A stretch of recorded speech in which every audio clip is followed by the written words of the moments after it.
Hey guys, it's Sergio. And Sheila. And we are the Sergio and Sheila Real Estate Group, your Dallas luxury experts, coming soon to a closing near you. That's right. Hey guys, welcome to the channel. If it's your first time to the channel and you enjoy watching home tours and learning all things real estate, we would like to personally invite you to our YouTube family by subscribing. So please make sure to subscribe down below. All right, today we're in the Midway Hollow neighborhood of Dallas, Texas.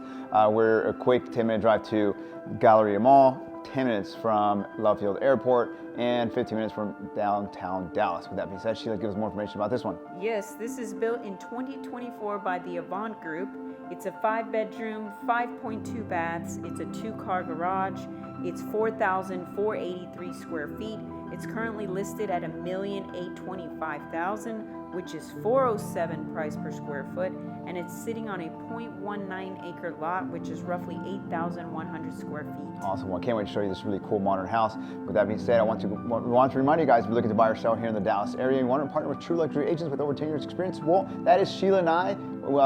You get 2 agents instead of 1. And not just that, we're also partnering with the #1 luxury brokerage in town, which is Beth Allman and Associates. Let's go check out the property. Enjoy the music and enjoy the tour.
Well, there you have it, guys. Hope you enjoyed the tour. Down below we have more information about the property, and if you're interested in viewing the property, please make sure to reach out to us. Hey, perhaps you're interested in selling your house for top dollar in today's market. Well, we can help you with all your buyer or seller needs. All you need to do is schedule a consultation call by clicking on one of the links down below. Please like, comment, and subscribe. It really helps with the channel. And as always, remember to follow us on Instagram at Sergio and Sheila. Thank you so much for watching. See you guys next time.